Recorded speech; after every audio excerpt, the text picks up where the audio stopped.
Yeah, as I say, again, after 14 years, they turn up demanding to know why nobody's done anything about it in 10 months. Frankly, it's just hypocrisy of the highest level. Now, I want to turn very briefly, if I can, to the comments that have been made around the Rwanda scheme and illegal migration. Their much touted Rwanda scheme. Time and time again, we hear the same tired lines. It was just about to work. If only we'd had a little longer, it would have solved all the problems of the small boats. Well, I have to say, Madam Deputy Speaker, they had the time. They chose to call the early general election. Indeed. They could have waited. If they truly believed in this scheme, this totemic flagship of theirs, they would have backed themselves. But they didn't, because they knew it was a busted flush. They knew it was going to fail, and they rushed to the country before that failure could be fully exposed. And how did we get to this point in the small boats crisis, central to a lot of what we are talking about today? Because there were no small boat arrivals recorded before 2018. Why? Because at that time, the UK had a returns agreement with the EU, making that dangerous crossing, anyone making that dangerous crossing could be returned. But the Conservative Brexit deal didn't put a returns agreement in it. The same Brexit deal championed by the Reform Party is the reason that we are here today with the numbers that we are seeing today. The Honourable Member for Clacton, not in his place, championed that deal and now uses the numbers it caused as a weaponised political choice. I'll happily give way on that point. The honourable gentleman references a returns agreement with France. In the Labour Party amendment to today's motion, it talks about a deal with France. Does he have confidence that the French will agree to take illegal migrants back from the UK? The reality is that before 2018, we had that agreement. We've had it before, and we will This Prime Minister has shown time and time again his ability to negotiate on the world stage, and I have total confidence that he will.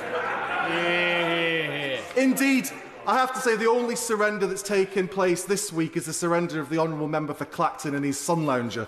As a direct result of the failure of the Conservative Party to get a returns agreement in their Brexit deal, we have seen the numbers explode. But progress is being made. The asylum backlog is now down 32% from its record high under the last government. In Hartlepool, a town unfairly targeted with disproportionate dispersal accommodation, we now have a freeze on any new asylum accommodation and a clear target set to reduce numbers. But let us be clear, the numbers are still too high.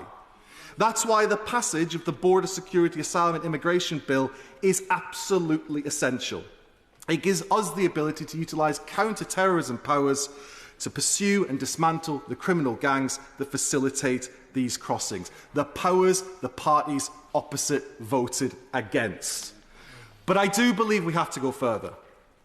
We must tighten the use of Article 8 of the ECHR to ensure it cannot be misused, so that it is this House, not the courts, that decide who stays and who is deported, and I place on record now that any foreign criminal in this country should be deported.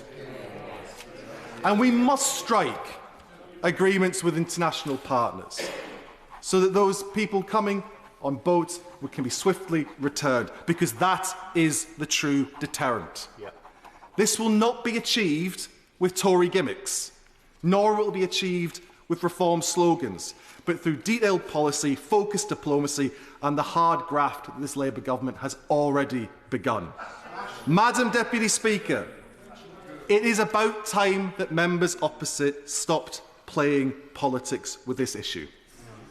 That is what the people of Hartlepool expect, and it's what the government must do. And as long as I am in this place, I will hold them account to do it. Sir John Hayes. Thank you, Madam Deputy Speaker. There has been too much immigration into this country for far too long. And I have great regard, by the way, for the Minister, as she knows, but regard allows for sharp disagreement. And if she didn't know we disagree, she will after this speech. Because you see, that level of immigration has damaged our economy. It's damaged our shared sense of belonging on which social cohesion depends. And it's damaged our public services by increasing population at an unsustainable level. Let me first turn to the economy. The effect of mass migration on the economy has been to displace investment in domestic skills, in recruitment and retention of labour. It has displaced investment in the modernisation of our economy, and it has therefore damaged productivity. It has inhibited productivity. What essentially we've created is an economy which is low-skilled, which is dependent on the provision of relatively cheap labour, and which therefore is unfit to compete in a high-tech, high-skilled world. That's what it's done to our economy. For the evidence, one only has to look at the House of Lords Economic Affairs Committee, which found, and I quote, "There is no evidence for the argument made by government, business and many others that net immigration, i.e. immigration minus emigration, generates significant economic benefits for the existing UK population." And the reason for that is 70% of migrants are in low and medium-skilled roles. This is not the brightest and the best. This is not the people that we need to fill vacancies that can't be filled. It essentially means filling those vacancies rather than providing opportunities for the vast majority of those Britons that can't get a place in the labour market. It has certainly damaged social cohesion.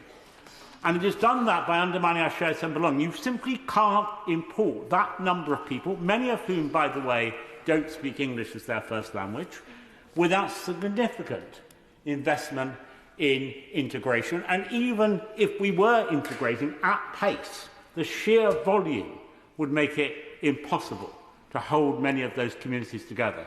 We've seen social fracture with the risk of complete fragmentation in many communities. Members of this House, across the House, would have gone to schools where the head teacher has said proudly, "Oh, because they speak 15 different languages here," as though that was a cause of celebration. Without a common language, there can be no currency for learning about one another. There can be no means by which we can share what makes us British. We have to promote the English language, and we should abolish any attempts, by the way, by any authority to translate things into foreign languages. Let's make that a call, a rallying cry from today. And finally, on population. The population of this country is growing at an unsustainable rate.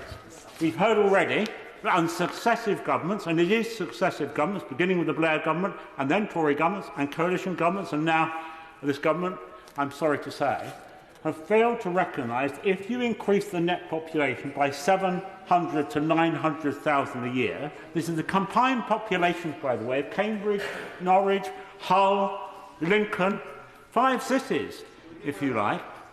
I will happily give way.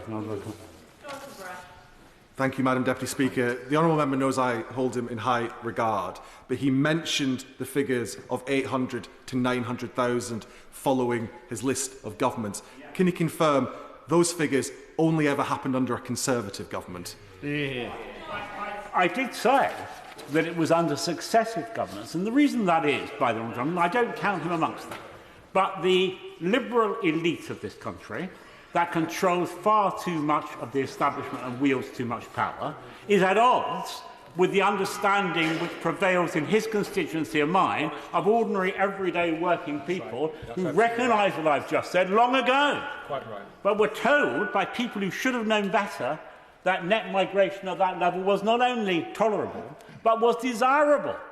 It is a complete nonsense to pretend so, and every piece of analysis justifies that. I happily give way to mine. I thank my right honourable friend and neighbour for giving way in.